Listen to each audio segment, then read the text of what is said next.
Antes de te contar o que você verá nesse novo vídeo, venho te pedir para assinar nosso canal e fazer parte do grupo de pessoas que ajuda o canal e participa também do debate mensal sobre a doutrina espírita. Então, clique em Seja Membro e vem com a gente. Hoje vamos adentrar a história de alguém que viveu não apenas para o mundo visível, mas para o invisível, Ivone do Amaral Pereira, contada por Jorge Elahá. Uma vida marcada pela mediunidade, pela entrega e pela obra espiritual silenciosa que poucos olhares enxergaram. Você já se perguntou qual legado deixará, não apenas com suas palavras, mas com sua alma? Jorge nos mostra que o bem verdadeiro não está no aplauso, mas no serviço escondido, que a mediunidade não é espetáculo, mas responsabilidade. Neste vídeo, vamos acompanhar Jorge Elahá revelando como a mediunidade se manifestou na vida dela, num chamado, numa renúncia, num trabalho incansável. Preste atenção, porque talvez algo de você se reconheça nessa trajetória, uma sensibilidade, uma inquietação, uma missão esquecida. Professor José Raul Teixeira, sua permissão para falar em Espiritismo na sua presença, por favor.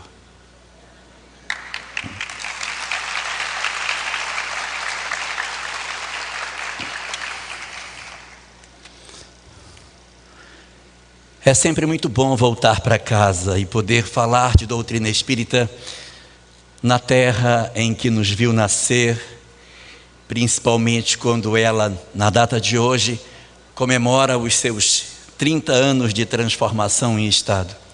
Parabéns ao nosso querido Amapá pela data de hoje.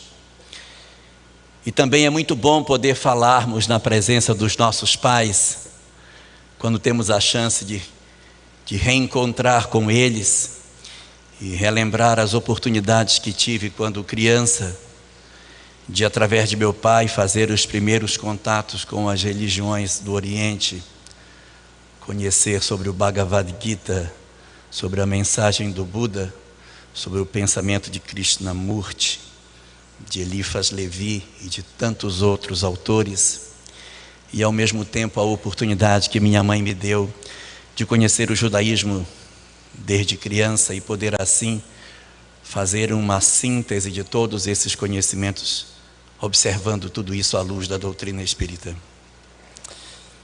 E hoje, particularmente, o tema que nos interessa nesta noite é discutirmos sobre a história de um personagem singular do movimento espírita chamado Ivone do Amaral Pereira.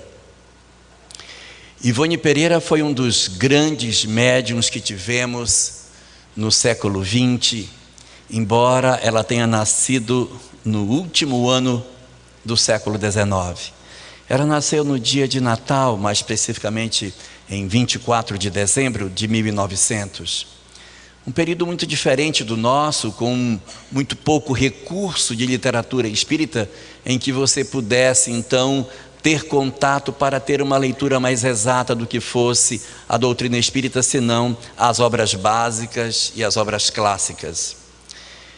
Ivone Pereira, segundo sua própria autobiografia, teria nascido num lar muito modesto, numa família muito simples. Seu pai era um homem sem muitas posses, mas era muito bondoso e, segundo se diz, tinha o hábito de recolher os mendigos nas ruas e trazer para casa. Dava banho, sentava na mesa, comia com a família. E Ivone cresceu nesse ambiente, no meio dessa leitura de mundo, de como as coisas deveriam ser, embora seus pais não fossem ainda necessariamente espíritas. A menina tinha algumas coisas bastante curiosas, porque desde tenra idade, lá pelos 4, 5 anos, ela rejeitava a pessoa do pai como se ele não lhe fosse o pai de fato, e dizia que o pai era um estranho e que o verdadeiro pai era outra pessoa, e apontava para o vazio dizendo: esse aqui que é o meu pai, e ali não havia ninguém. E ela dizia: é Charles o nome dele, Charles é o meu pai, não esse. E a dificuldade que ela tinha na relação com o pai e com o resto da família, do qual ela dizia que eram pessoas que lhes pareciam estranhas, fez com que ela crescesse e tivesse uma certa dificuldade de relacionamento com esse grupo mais estreito. A avó paterna, então, decidiu criar a menina. A menina se sentia mais afinizada na casa da avó do que necessariamente na casa dos pais. E ali ela passou a primeira parte da infância, e depois de passado esse período em que essas memórias elas foram como que se acomodando, a relação com o pai e com a mãe foram se tornando mais fáceis e a aproximação foi se dando progressivamente, de tal sorte que depois de um certo período ela volta a conviver com a sua família de origem, seu pai e sua mãe, e prossegue a sua caminhada em termos de conhecimento e de aproximação dessa família. Aos 12 anos de idade, o pai lhe entrega uma obra. A obra se chamava O Evangelho segundo o Espiritismo. Seria o primeiro contato dela com o Espiritismo. Ela começa a ler e começa a se interessar, porque apesar de ter uma vida muito modesta e pouco acesso à instrução, ela era uma pessoa que tinha uma leitura muito voraz. Ela rapidamente, ainda na época da adolescência, ela leu boa parte dos livros clássicos de literatura e tinha uma facilidade muito grande de se interessar por esses contos, por essas histórias desses grandes autores clássicos do século XIX, do século XVIII, que eram aqueles que chegavam até as suas mãos. Ela, portanto, se tornou logo uma leitora das obras também espíritas, e rapidamente ela começou a dominar os princípios daquilo que a doutrina espírita lhe falava. Diz assim então a sua biografia, que em pouco tempo ela já estava íntima daquele conhecimento, e aos 13 anos de idade ela teve a oportunidade de ter as suas primeiras incursões em reuniões mediúnicas. Era um período diferente do nosso, era 1913, o movimento espírita ainda estava começando a se organizar.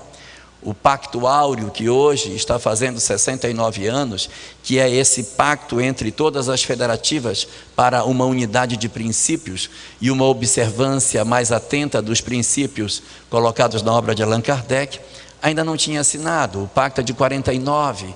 Então, em 1913, o movimento espírita ainda ensaiava seus modelos e tentava encontrar uma forma de melhor expressar aquilo que entendia-se que seria a forma de apresentar o conteúdo da mensagem espírita. Então ela, com 13 anos, começa a participar das reuniões mediúnicas, e aquilo lhe era muito interessante, porque a menina tinha uma faculdade muito curiosa. Ela, desde criança, via os espíritos. Então isso ajudava muito, porque quando ela olhava os espíritos nas reuniões, ela dizia: agora vai se manifestar uma mulher, agora é um homem, ele está quebrado, ele está assim. Ela tinha uma capacidade de percepção do mundo espiritual muito nítida, e isso ajudava muito a realização das reuniões e da percepção do que acontecia em derredor dela. Mas, propriamente, havia 5 mediunidades que Ivone tinha assim em destaque. A primeira delas era a questão da vidência. Ivone tinha uma vidência muito clara das coisas, e era o tempo todo. Ela via frequentemente o tempo todo, confundia os chamados vivos com os chamados mortos, não tinha uma compreensão muito clara de quem estava do lado de lá e quem estava do lado de cá. E isso vai acompanhá-la por toda a vida. A vidência é um dos fenômenos muito presentes na vida dela, e ela tem, por conta desse instrumento, muitas experiências bem curiosas. Ela falava que era muito comum na vida dela ela se recolher no quarto para dormir e aparecerem espíritos pedindo por orações, frequentemente espíritos suicidas, que eram atraídos por ela, porque ela tinha o hábito de recortar as notícias de suicidas do jornal, mesmo sem os conhecer, para orar por eles. E não era incomum ela receber as visitas desses mesmos espíritos no seu quarto, que às vezes ficavam vários, se aboletavam no quarto, um aqui, outro ali, e ela tentando administrar aquela quantidade de espíritos sofredores que eram atraídos pelas orações que ela fazia. E assim então a vidência era uma coisa muito forte dentro dela. Existem outros relatos que ela fala de que Bezerra de Menezes frequentemente aparecia para ela, dando as orientações. Às vezes chegava com ela e dizia o seguinte: você está precisando ler um pouco mais de Espiritismo, você está estudando pouco, eu quero você estudando, vai estudar. E aí chegava e disse: você não estudou, vamos embora, vamos estudar. E colocava ela para estudar. Passavam uns dias, ele voltava e disse: agora para, ainda está estudando muito, pare, pegue o jornal para ler, vá se atualizar, vá saber o que está passando, leia, veja como você pode ajudar, veja quem são as pessoas que estão aí que podem ser ajudadas por você com as suas orações. Aí ela pegava, recorte, vá orar por eles. Então Bezerra controlava ela de muito perto. Quando ela fazia alguma coisa que colidia com o conhecimento espírita, ele aparecia e chamava a atenção dela. Ele tinha um carinho muito particular com Ivone. E ela conta que era muito frequente as visitas dele na tentativa de colocá-la no caminho que ela deveria seguir. Uma segunda mediunidade que Ivone também tinha era a mediunidade de materialização. Uma mediunidade assim pouco comum dentro do meio espírita mais conhecido, mas é a faculdade na qual os espíritos não somente se tornam visíveis por todas as pessoas, mas em alguns casos podem ser até tangíveis, ou seja, tocáveis. A materialização foi uma mediunidade muito forte durante o século XIX, com Eusápia Paladino, com Douglas Home, com Peixotinho no Brasil, e aqui mesmo no Pará, na década de 20, Ana Prado foi um grande médium de materialização que justificou a vinda de Frederico Finer, no final dos anos 20, do Rio de Janeiro, para assistir às reuniões de materialização de Ana Prado, na expectativa de poder encontrar com sua filha, Raquel Finer, que havia desencarnado no Rio. Frederico Finer era judeu, muito rico, dono da RCA Victor, e foi um personagem muito importante dentro do movimento espírita pelo impulso que ele deu para a divulgação da doutrina espírita. Inclusive a sede da União Espírita Paraense, que fica na rua Oswaldo Cruz, aqui em Belém, foi comprada por ele. Ele comprou para que ali pudesse ter um local onde as reuniões de materialização de Ana Prado pudessem ser feitas sem nenhum tipo de dificuldade. E até hoje ali ainda é a sede histórica da União Espírita Paraense. Então, a materialização é esse fenômeno através do qual os espíritos podem ser até tocáveis. Todas as pessoas podem vê-los, não somente os médiuns.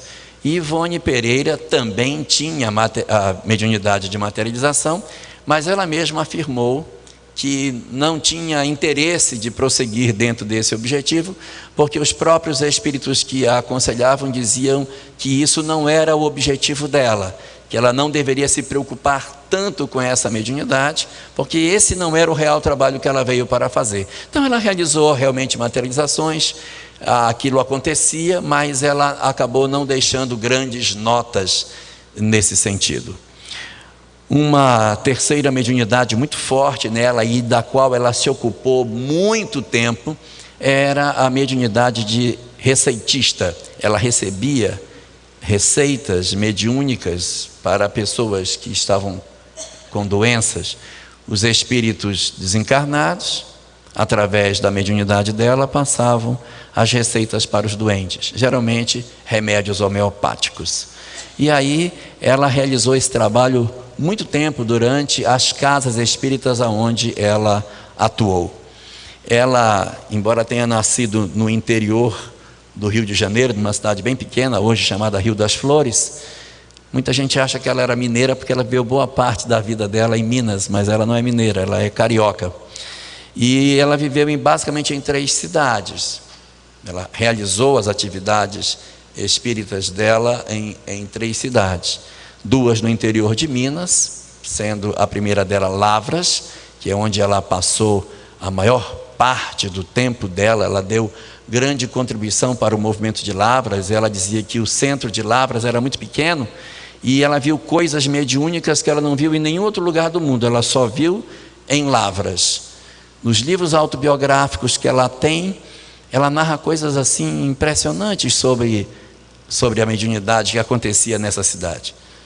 Eu vou contar só um, para vocês depois não acharem que é spoiler do livro e depois procurarem para ver, está no livro Recordações da Mediunidade. Ela conta de um rapaz que era muito perturbado, que ele andava pela parede. Ele andava no chão e subia pelas paredes e andava. Então são coisas que ela diz que teria visto em Lavras.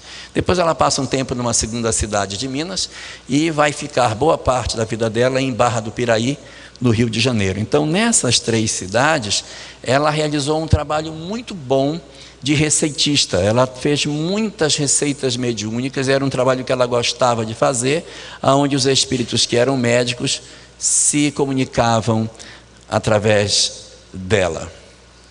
E um desses médicos chamava-se Roberto de Canaleiras. Outro, Bezerra de Menezes, também assinava algumas receitas. A quarta mediunidade que ela tinha, e que foi uma mediunidade assim muito interessante, era a mediunidade de desdobramento. A faculdade de desdobramento, que na obra de Allan Kardec aparece com o nome de sonambulismo mediúnico, mas o movimento espírita chama de desdobramento, é a faculdade na qual saímos do corpo. Deixamos o corpo e o espírito se desdobra.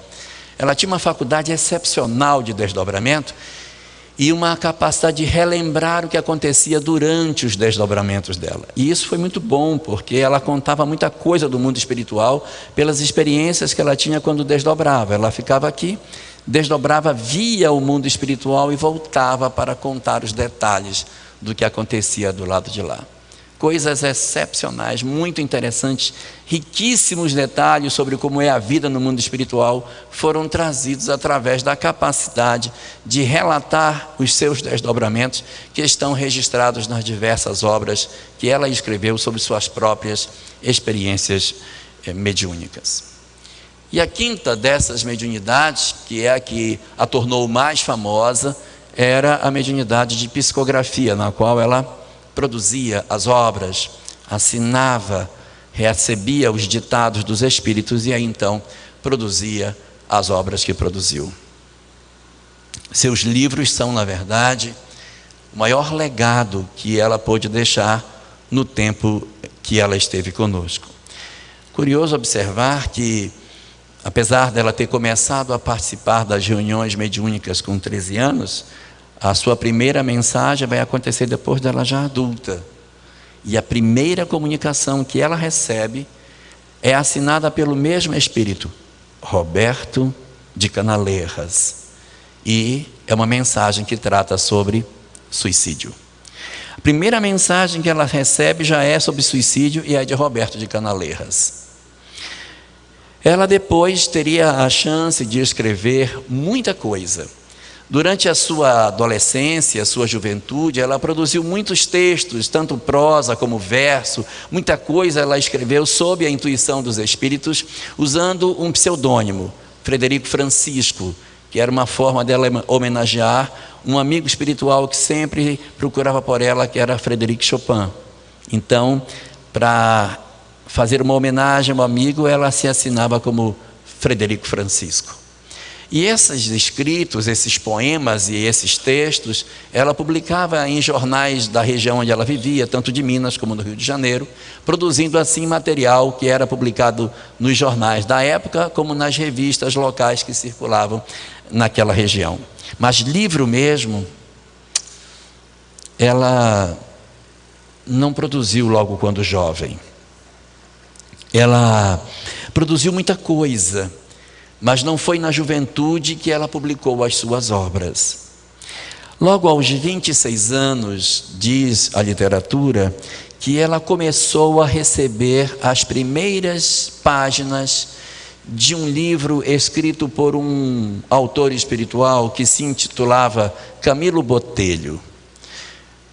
Ela começou a receber, eram páginas que falavam de uma pessoa que havia cometido suicídio, que estava no mundo espiritual, e ela foi recebendo aquelas páginas e os conteúdos eram oferecidos por ele, e ele contava da sua própria história, e ela foi recolhendo esse material desde os 26 anos. Mas ela nunca publicou, quando jovem, nada disso que ela recebeu. As páginas recebidas de Camilo Botelho foram se acumulando durante muitos anos. Ela passou 18 anos recebendo páginas avulsas de Camilo Botelho, tentando formar uma obra, tentando compor uma história e discutir sobre a questão do suicídio. Mas nada disso foi publicado. Ela passou bastante tempo sem publicar nada. A primeira obra que Ivone Pereira vai publicar, ela já está com 54 anos. Ela começa a participar de reunião mediúnica com 13, começa a receber os primeiros escritos que produziriam uma obra aos 26, e somente aos 54 anos o primeiro livro dela é publicado. Ao todo, ela teria escrito 20 obras. Dessas 20 obras que ela escreveu, existem 13 que são mais significativas.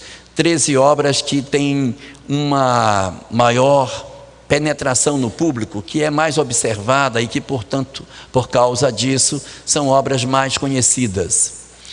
Dessas obras 13 mais conhecidas, há duas que são muito significativas, porque são duas obras autobiográficas.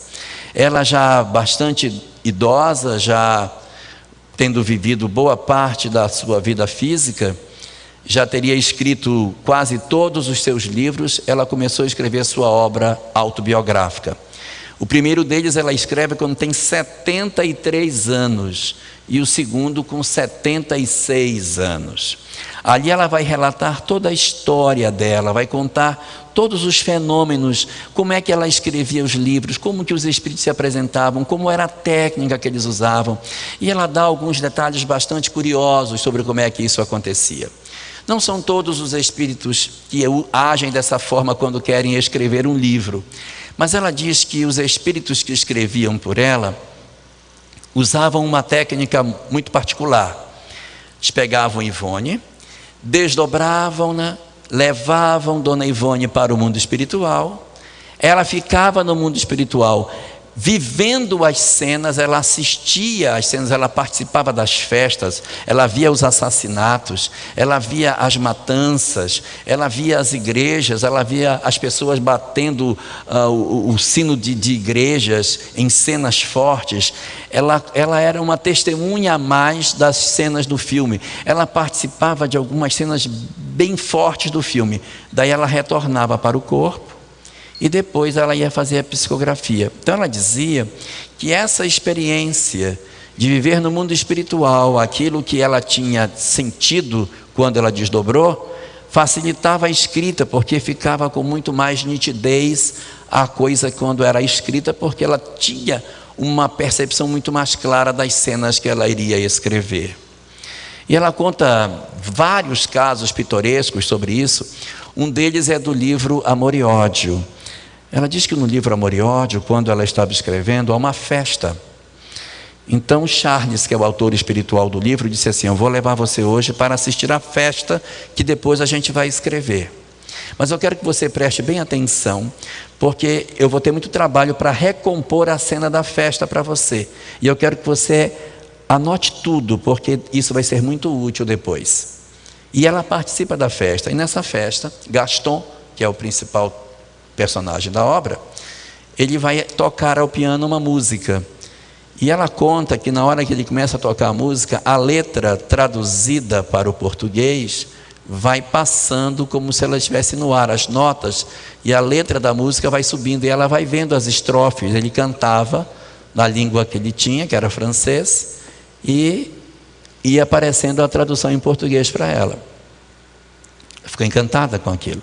Quando ela volta para o corpo, Charles diz: pegue o papel e anote a letra da música, porque eu não vou conseguir construir essa letra novamente. Anote agora. E ela diz: não, Charles, eu estou muito cansada. Amanhã, quando eu acordar, eu estou lembrando, eu sei qual é a letra, amanhã eu escrevo. Quando ela acordou de manhã, não lembrava mais nada. E aí quando veio a hora, disse: não, mas quando for escrever vai aparecer, se Deus quiser vai dar tudo certo. Aí sentou, quando foi para fazer a cena, o livro hoje está assim: e Gaston, sentado ao piano, tocou uma melodia muito comovente. Não tem a letra não veio mais. E ela disse que toda vez que ela colocava o livro Amor e Ódio na prateleira, ela dizia: não cumpri o meu papel, não fiz o que deveria fazer. E outra história, ela conta várias dessas, mas uma outra história interessante ela conta é do livro Cavaleiro de Nimier. Ela diz, o livro é em duas partes, uma parte na França e uma parte nos Flandres. Quando vai para a segunda parte, que é nos Flandres, Charles diz para ela, essa parte, ela é muito intensa e ela será escrita toda em negrito. E ela disse, mas em negrito, como é isso? Ela ficou querendo saber o que era esse negrito.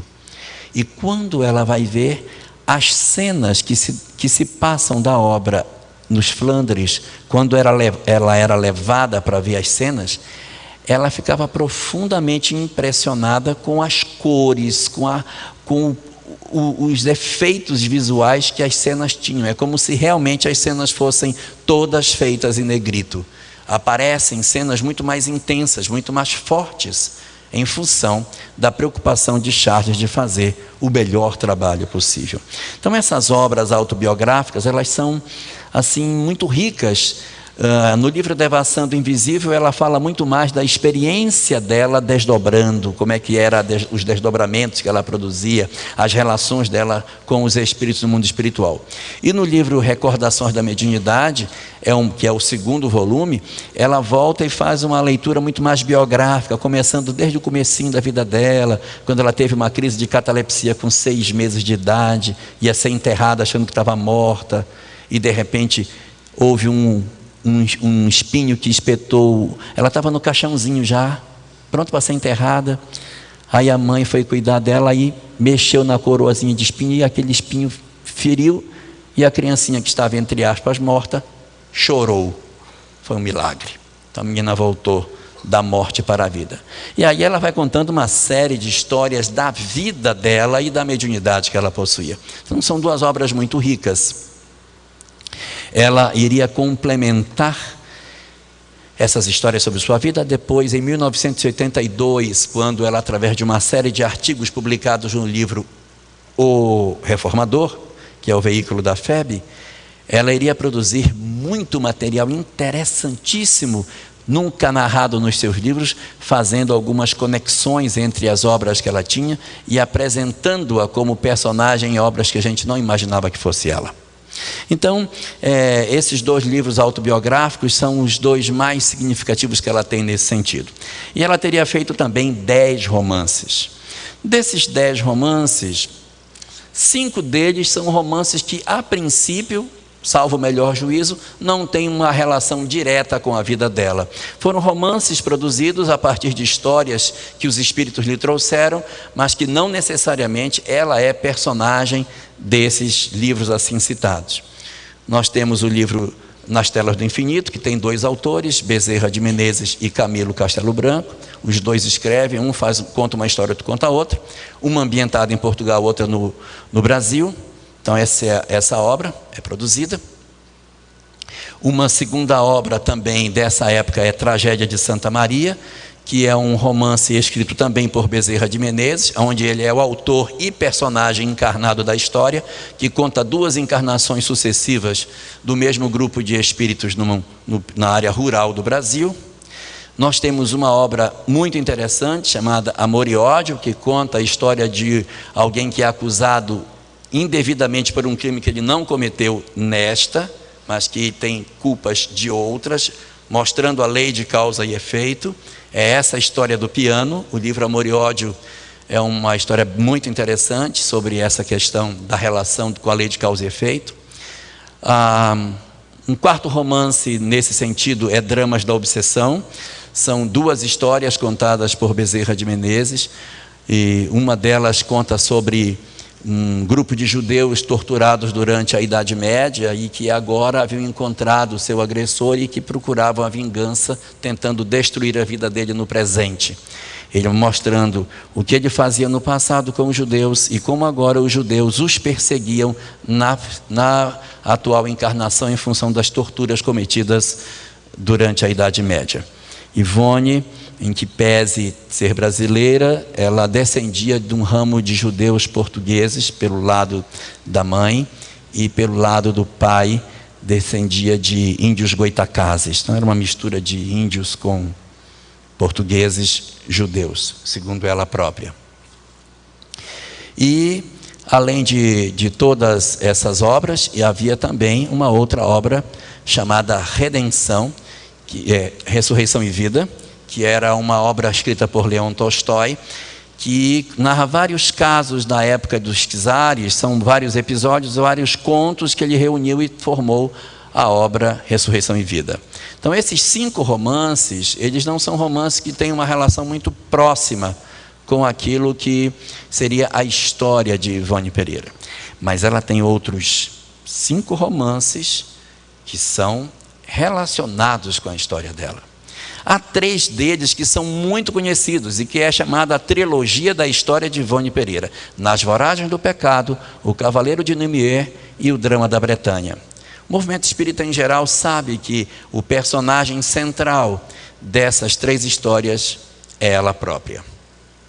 No livro Nas Voragens do Pecado, é a história desse grupo de espíritos durante a noite de São Bartolomeu, dia 24 de agosto de 1572, quando a rainha da França, Catarina de Médici, determina que os huguenotes sejam mortos na hora do casamento de sua filha Margot com o rei de Navarra, Henrique de Navarra, e fazendo então aquela matança intensa que acontece na noite de Paris, no dia 24 de agosto. E ali a história se desenvolve a partir da matança da noite de São Bartolomeu, com as consequências que ocorrem por conta disso. Há muita traição, jogo de sedução, processos de adultério dentro das cenas e um grave comprometimento dela com um personagem ali na história chamado de Luiz de Narbonne. O grande amor da vida dela e ao mesmo tempo a pessoa que ela muito machuca. Encarnação seguinte, no Cavaleiro de Nimier, já no século XVII, eles voltam a se encontrar na França e nos Flandres, e novamente as cenas se repetem. Ela novamente é apaixonada por ele, que agora já não é mais Luiz de Narbonne, agora ele é Henri de Nimier, o Cavaleiro de Nimier, e ela é Berthe de Somerville, e os dois se encontram, se conhecem, e mais uma vez, apesar dela ser apaixonada por ele, ela o trai novamente, ela o engana, e ele, não suportando a dor daquilo que ela fez com ela, ele se suicida.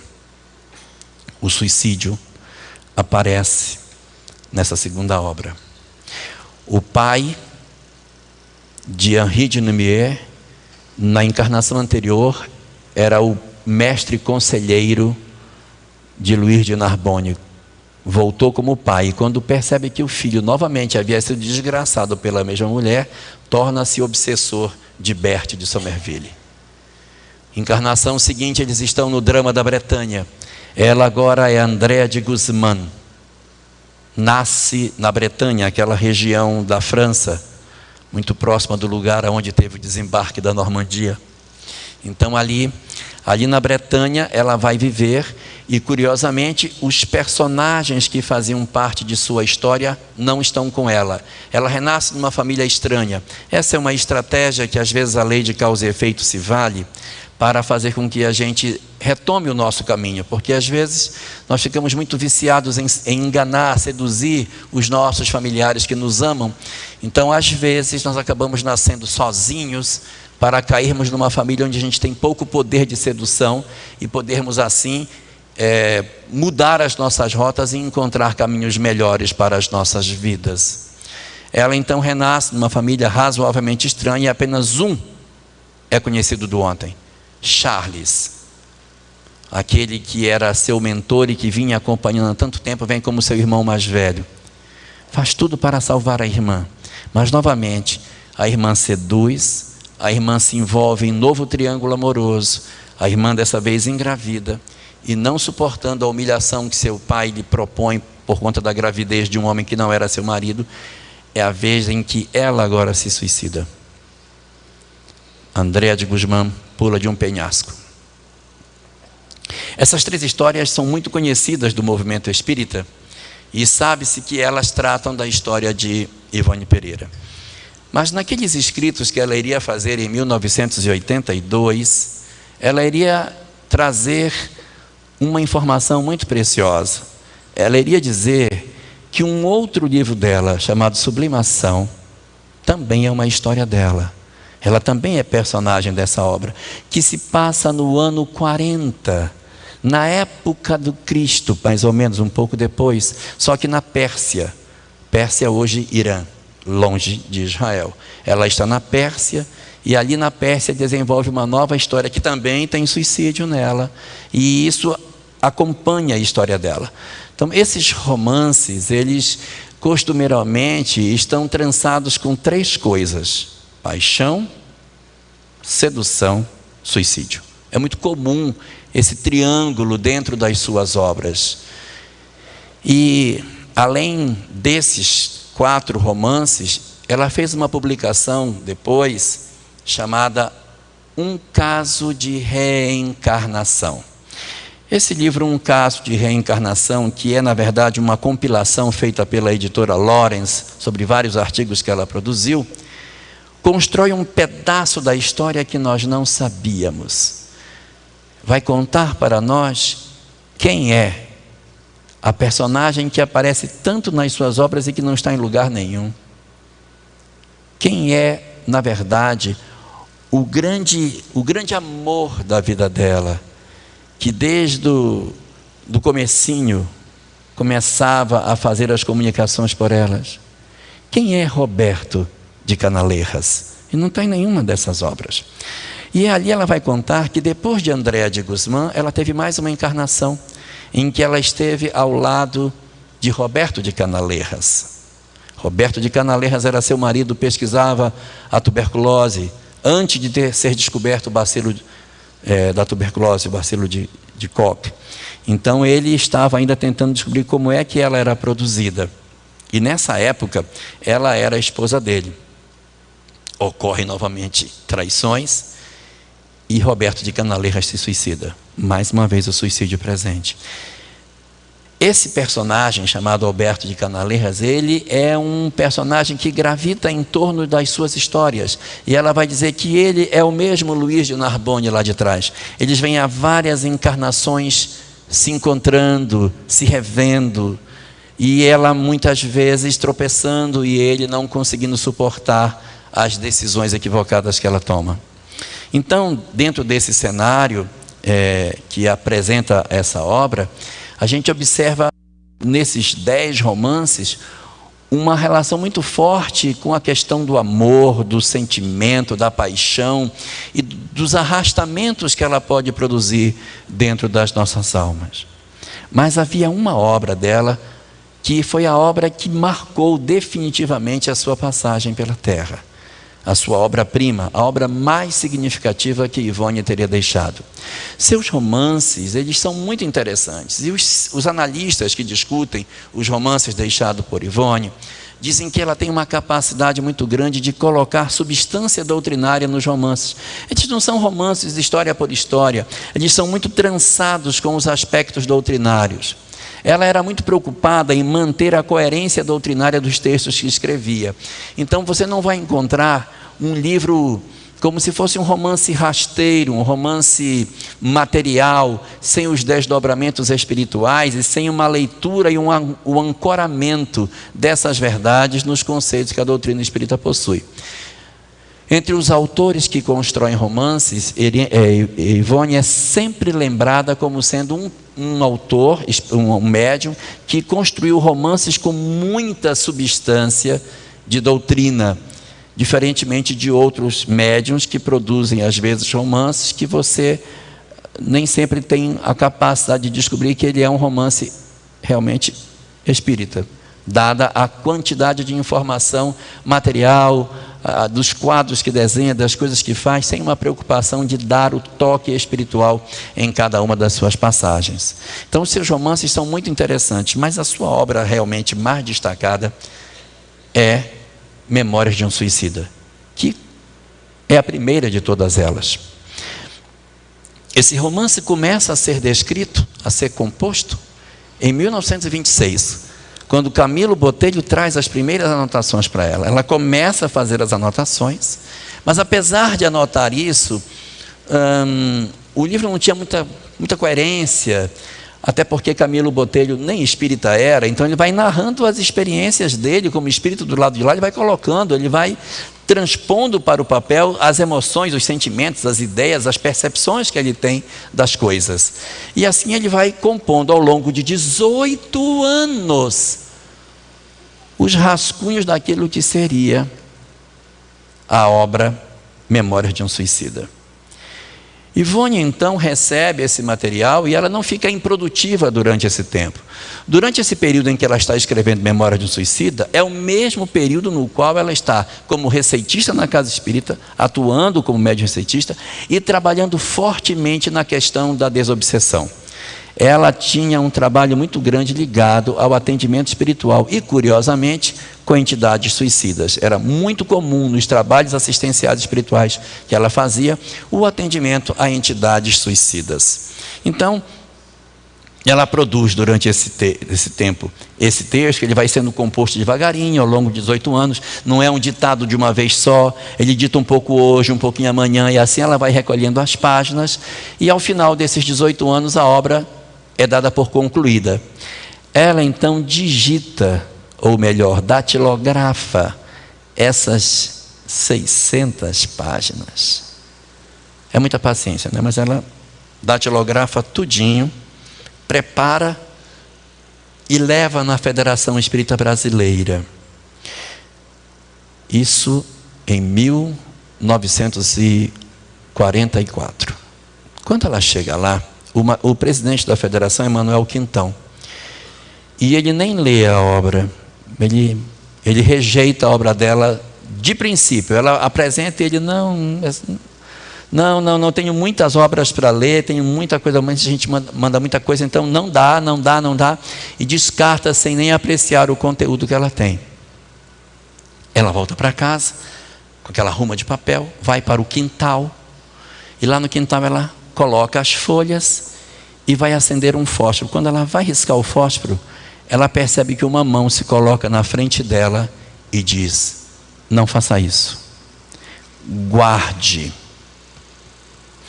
O livro não está pronto. O livro não está pronto. No tempo oportuno, nós vamos revisá-lo. Ela percebe que a voz é de Bezerra e, obedecendo a determinação, ela junta as folhas e coloca no armário, amarra e deixa lá. Passado um tempo, aparece para ela Leon Denis, o grande continuador do ideal de Kardec. Leon Denis aparece e diz: pegue os manuscritos, vamos revisá-lo e colocar doutrina espírita nele que está faltando. Então Leon Denis faz ela trazer todos os manuscritos e ele reorganiza a obra toda. Isso aqui vai para o final, isso vai para o começo. Não, aqui tem que colocar uma parte doutrinária, isso aqui está mal escrito. Desfaz, refaz, arruma. E ele faz toda uma revisão do texto e uma reorganização do livro como um todo, inserindo os pontos doutrinários que Camilo não tinha condição de pôr, porque ele não tinha compreensão das questões espíritas para poder enriquecer a obra de maneira correta. E depois que ela constrói isso, 11 anos depois, em 1954, é que ela vai chegar na FEB pela segunda vez, reapresentando a obra. Nessa época, o presidente já não era mais Manuel Quintão, era Zeus Vantuil. Recebe os manuscritos e diz: eu vou ler. E aí eu lhe falo. Leva para casa, começa a ler e se encanta com a obra. Volta com ela e diz: essa obra é maravilhosa, essa é uma das melhores obras que eu já li, né? E aí, em 1955, a obra então é publicada. Ela tinha, portanto, 55 anos quando a obra foi trazida a lume. Todas as obras, todos os seus romances, todas as obras de estudo que ela fez, que ela produziu, todas as 19 obras que vieram São todas depois de Memória de um Suicida. Memória de um Suicida é a chave que abre a porta. E a partir daí, os seus outros romances seriam reunidos, trazidos e apresentados. E muito se aprendeu de doutrina espírita a partir do conhecimento que foi trazido pelo Memória de um Suicida. O livro não fala nada antes do suicídio. Ele já começa no cenário pós-suicídio, contando onde os espíritos ficam após o suicídio, como se dá a relação deles com a lei de causa e efeito, como é o processo de atendimento e de acolhimento de cada uma dessas entidades, quais são as instituições do mundo espiritual que recebem esses espíritos, como é o processo de preparação da reencarnação de cada um desses e o desdobramento da vida desses companheiros nas existências posteriores. Os nossos amigos durante o congresso vão ter a chance de falar de cada pedacinho desse. Eu não vou precisar entrar em detalhes agora. Mas a lição mais significativa que a gente colhe desse romance é que, a despeito de tudo aquilo que as religiões tradicionais nos colocaram, o suicídio não é uma falha que não tenha conserto. Porque por maior que sejam os nossos delitos, a misericórdia e o amor de Deus ainda é sempre maior do que as nossas fraquezas. Sem dúvida nenhuma, o suicídio não é a opção mais adequada em nenhuma circunstância da vida. Nós temos, evidentemente, milhares de outras formas de resolver os nossos problemas. A gente entende que os processos depressivos arrastam muitas vezes as pessoas a um desinteresse pela própria existência, o que nos leva a termos uma atenção muito particular com esses espíritos, porque eles ficam bem mais frágeis. Então, a despeito de todas essas questões, de nós sabermos que ela não é a melhor opção, que isso não é a melhor tomada de decisão, que nós temos uma programação para cumprir na Terra, que realizar isso é nós nos retirarmos da vida e termos que retornar a essa prova provavelmente num futuro, que é muito provável que a experiência que a gente está fugindo ela amanhã se repita. É o mais esperado, embora isso não seja uma obrigação, mas a tendência converge para isso. Então, a gente, quando quer melhorar, a gente tem que passar pela prova, né? A gente na escola tem até um conceito que usa para isso, chama que a pessoa ficou, fulano ficou reprovado, fulano reprovou. O que é reprovar? Reprovar é provar de novo.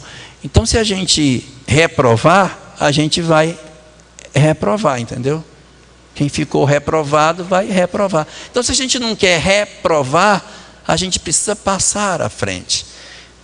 A gente sabe o quanto é difícil, muitas vezes, as dificuldades que a gente tem em casa, os dramas íntimos que a gente possui, a aceitação, às vezes, de uma doença que a gente não quer ter, os dramas afetivos, amorosos que nos machucam profundamente, a falência financeira, que também é outro drama muito grande, o vazio existencial hoje tão comum na nossa sociedade.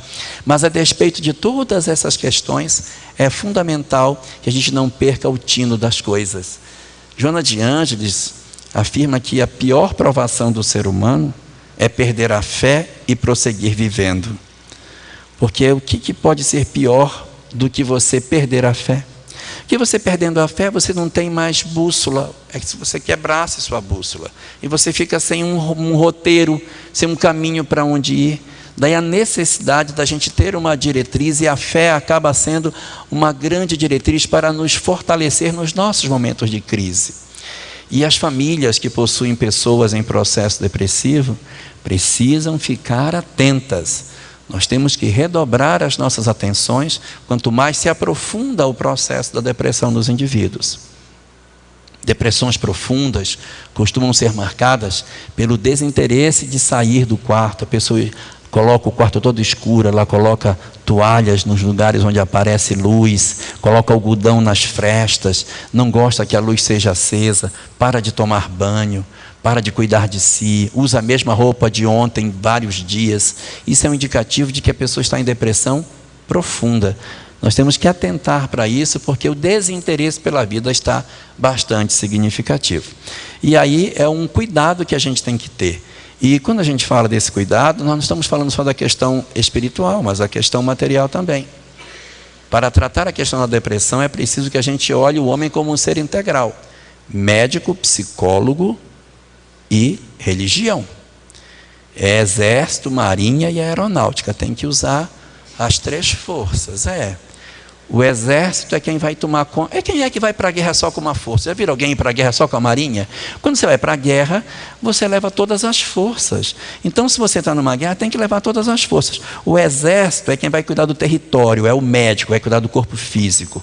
A marinha vai cuidar das águas, das lágrimas, é o psicólogo. E a aeronáutica vai cuidar da questão mais etérea, que é o ar, que é a religião. Então, é médico, psicólogo e religião. As três coisas têm que ser tomadas. Você tem que levar todas essas forças para uma batalha, para não perder a guerra. E ainda tem que contar com as duas forças auxiliares, né?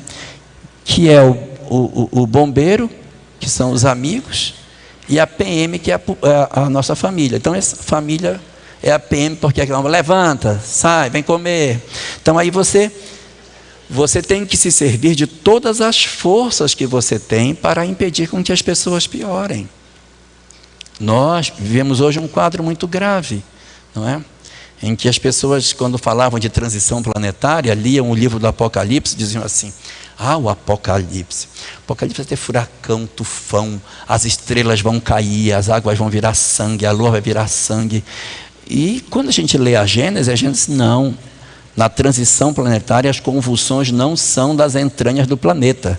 Embora aconteçam furacões, tufões, maremotos, porque são da condição espiritual natural do planeta, o que é que caracteriza a transição planetária é especificamente as convulsões sociais. E essas convulsões sociais se dão em função da qualidade dos espíritos que estão encarnados na Terra hoje. Tinha uma galera do lado de lá que não reencarnava há muito tempo e que agora, em função da transição, teve a permissão que não tinha muito tempo de reencarnar de uma vez só. Então está tudo virado de ponta cabeça exatamente por isso. Por isso tantos valores que a gente... Mas meu Deus, que mundo é esse que eu vivo? E essa perturbação que essas entidades trazem, elas perturbam os que são mais frágeis. E aí você vê uma série de pessoas hoje com conflito, não que ela seja dessa casta de espíritos perturbados, mas a perturbação deles desequilibra os que são mais frágeis. E a gente precisa ter atenção para isso, para não deixar com que essa convulsão social que a gente vive hoje da transição planetária fragilize as pessoas que estão mais próximas de nós. Família é para isso, gente, é para um cuidar do outro. Nosso objetivo de termos nascido em família é desse jeito. Senão a gente era tudo hermafrodita, a gente gerava os próprios filhos, igual uma ameba se dividia, formava o outro. Não, nós somos família exatamente para que um cuide dos outros e a gente consiga se desenvolver conjuntamente. Esse é o grande objetivo de nós estarmos reunidos na forma de família. Que a gente consiga executar o papel de socorro de uns em relação aos outros. Caso contrário, a gente vai estar enveredando por um caminho indesejável com relação às questões do nosso próprio futuro. Mas Ivone, depois que escreveu essas obras, a partir dos seus 76 anos, ela começou a reduzir a sua produção literária. Mesmo assim, ela continuou com algumas tarefas que eram mais simples que ela tinha. Ela era esperantista e ela, pelo Esperanto, se comunicava com várias pessoas do mundo inteiro. E ela começou a se corresponder com um rapaz da Polônia. Escrevia para ele, ele correspondia com ela, e eles foram trocando muitas cartas. E em 1981, 3 anos antes da sua desencarnação, houve um Congresso Universal de Esperanto em Brasília. Era a primeira vez que o Universal Congresso acontecia no Hemisfério Sul e acontecia no Ocidente. Nunca tinha acontecido. E aí era aquela maravilha que a gente ia ter a chance de ter um congresso espírita aqui. E ele disse para ela, ele era polonês: eu vou a Brasília e quero conhecer você. Ela disse: eu estarei lá. E eles marcaram o encontro para irem se conhecer em Brasília. Poucos dias antes ela se arrumou para ir. Ela tinha uma vida muito modesta, muitas pessoas acham que ela era professora, mas ela não era, só tem curso primário, era costureira. Ela reuniu umas economias, disse: eu vou a Brasília. Aí os espíritos apareceram e disseram: você não vai. Mas que mal que tem eu conhecer? Eu me correspondo com ele há tanto tempo. E disseram para ela: o rapaz é Roberto de Canaleiras. Você não pode encontrar com ele. Então ela desiste do encontro e um amigo a representa, conversa com Roberto, encarnado agora na Polônia. E ela então não tem a chance de encontrar com ele. E aos 84 anos, ela então vai, quase aos 84, quando faria 84 anos, 83 para 84, ela desencarna a partir de um problema de coração, vai tentar colocar um marca-passo, mas não resiste à cirurgia, e ela desencarna. Desencarna, e ao chegar ao mundo espiritual, ela dá uma comunicação, em que pergunto a ela, como foi a chegada? Ela diz: a grande emoção é reencontrar com os amores que eu não tinha encontrado durante a Terra, porque as pessoas que ela muito amava não reencarnaram, ela reencarnou muito sozinha, teve uma vida muito solitária, nunca casou, não teve filhos, viveu só a vida inteira, uma vida muito modesta, como costureira. Então assim, do ponto de vista material, ela passou por muitas privações, e ela deixou para nós, na síntese da sua vida, 5 reflexões que a gente precisa pensar. A primeira delas é sobre a questão da solidão. Muitos de nós reclamamos da solidão, queremos tanto uma pessoa conosco, uma pessoa que nos amasse, para dividir o dia, para dividir a noite, e não temos. E quando a gente se dá conta daquilo que a lei de causa e efeito nos fala, a gente vai saber que, na verdade, o que faz com que a gente tenha, na verdade, essa experiência na qual a gente não consegue se relacionar com a outra pessoa, ou aquela pessoa que a gente tanto ama não vem, a gente se sente solitário, tem alguma coisa na lei que a gente deve ter mexido para viver essa experiência. Observando as várias encarnações que Ivone teve anterior, dá para a gente imaginar por que ela veio sozinha. Por que desta vez ela não teve a concessão de renascer próximo dos seus amores, em função dos vários delitos sucessivos que ela havia cometido. Essa é a primeira grande lição que ela nos dá. A segunda grande lição é sobre a mediunidade. A mediunidade dela foi uma mediunidade que ela usou durante a vida inteira. E ela, mesmo usando essa mediunidade, ela nunca reclamou dessa mediunidade. Às vezes as pessoas: oh meu Deus, eu queria não ver, meu Deus, eu queria não sentir, ai eu passo tão mal, ai meu Deus. E foi exatamente essa mediunidade dela que deu a ela a condição de que ela conseguisse encontrar o caminho. A mediunidade às vezes nos é dada para que a gente nunca descreia que o mundo espiritual existe, e para que a gente veja a situação dos espíritos que tomaram determinadas decisões, para que a gente não entre pelo mesmo caminho. Ver as entidades desencarnadas pelo suicídio todos os dias no seu quarto foi o grande remédio para impedir que ela repetisse a mesma experiência na existência presente. Então, a mediunidade muitas vezes é o grande freio e a grande luz das nossas vidas para impedir que a gente entre pelo caminho que não deve entrar. Terceira lição que ela nos deixa: a resignação.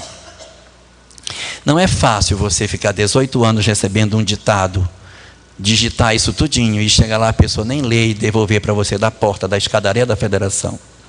É muito ruim, é muito amargo. Se fosse eu... Mas ela levou para casa e ainda voltou uma segunda vez para apresentar. Então é uma lição para a gente de humildade, dessa resignação dela de aceitar aquilo que ele designou e não questionar. Não dizer: você não quer pelo menos ler? Por que você não lê?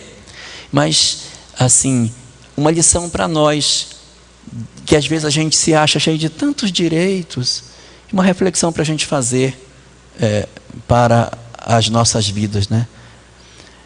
Uma quarta lição que ela nos deixa é a perseverança. Uma vida inteira fazendo as mesmas coisas. Porque às vezes é muito fácil você fazer as coisas por um tempo na vida, mas perseverar naquilo é o que mede um trabalho. O que mede um trabalho é a perseverança das pessoas em continuar fazendo aquilo por tanto tempo. Porque muita gente desiste, né? Como o pessoal costuma falar, o pessoal tem muita iniciativa e pouca acabativa, né? Só tem a iniciativa, a acabativa não tem, fica pela metade. Então a gente precisa realmente fazer as coisas e perseverar nesse propósito. Foi uma vida inteira fazendo o receituário mediúnico na casa, recebendo a comunicação mediúnica, orando pelos desencarnados, num trabalho que ela não desistiu. E muitos de nós desistimos, abandonamos pelo meio. Eu não estou falando só de trabalho mediúnico ou trabalho espiritual, mas a gente desiste da família, desiste da vida profissional, desiste de tantas coisas pela metade. Não quero mais isso aqui não, cansei e tal. E às vezes esse trabalho é a nossa grande experiência. Às vezes a atividade profissional que eu desenvolvo é a grande... não quero mais ser médico não, isso aqui encheu, agora eu vou fazer outra coisa na vida. Agora eu vou abrir uma loja de sapato, vou vender sapato, que mais negócio. E às vezes aquela atividade profissional é o grande instrumento de solução das nossas almas. Então perseverar nos caminhos é uma lição muito interessante, porque ela não destoa, ela não muda o tom da sua existência durante seus quase 84 anos de existência. E a última lição que ela deixa para nós é a lição da humildade. A humildade no sentido de ter tido uma vida extremamente simples, quando ela poderia ter tido outras vidas diferentes. Nunca ter procurado os holofotes. Ela nunca se tornou nenhuma pessoa ilustre do movimento. Ela não se tornou uma pessoa para procurar a sua projeção com os livros que escreveu. Ela tem uma vida extremamente apagada do ponto de vista das luzes da ribalta. Ela, na verdade, segue a vida dela como médium que é, cumprindo aquele preceito do Cristo de sermos o sal da terra, que o sal é aquilo que a gente joga, mistura e ele desaparece. Jesus, dizia, vós sois o sal da terra. Se ele tivesse dito, vós sois o coloral da terra, aí era diferente, Que isso é, onde joga o coloral, todo mundo sabe que ele passou por ali, mas não muda o gosto de nada, não serve para nada. Mas o sal conserva, muda sabor e desaparece. E ela agiu como o sal da terra. Ela entrou e muita gente, mas é muita gente no Brasil, conhece o livro Memória dos Suicidas, mas não conhece quem é o médium que escreveu a obra. Que isso seja uma lição para nós, para a gente refletir a vida dela e a forma como ela viveu, de maneira que ela cumpriu o seu papel sem procurar as relevâncias das luzes que muitas vezes acontece conosco. Reflitamos sobre tudo isso e sejamos todos muito bem-vindos ao nosso Congresso Espírita do Amapá. Muito obrigado e boa noite a todos. E agora chegamos ao final desta reflexão, mas não ao fim da história. Ivone do Amaral Pereira, através de Jorge Elahá, nos ensina que a mediunidade e o serviço espiritual caminham lado a lado, mediunidade como dom, caridade como resposta. Que o bem verdadeiro floresce no silêncio, na dor aceita, no amor servido. Se você sentiu no coração que há algo a mais, não espere o aplauso. Sirva. Não queira reconhecimento. Ame. Não busque poder. Entregue-se. Porque aquilo que você se recusa a viver, desperdiça-se em você e no outro. Compartilhe essa mensagem com alguém que precisa lembrar que o invisível importa, que a entrega importa, que o legado espiritual se forma no cotidiano. Deixe nos comentários o que ficou no seu coração. Qual dom você ainda evita abraçar? Se inscreva no canal e vire membro também, tendo acesso a vídeos exclusivos e a nossa reunião mensal de debate sobre temas da doutrina espírita. Que assim seja.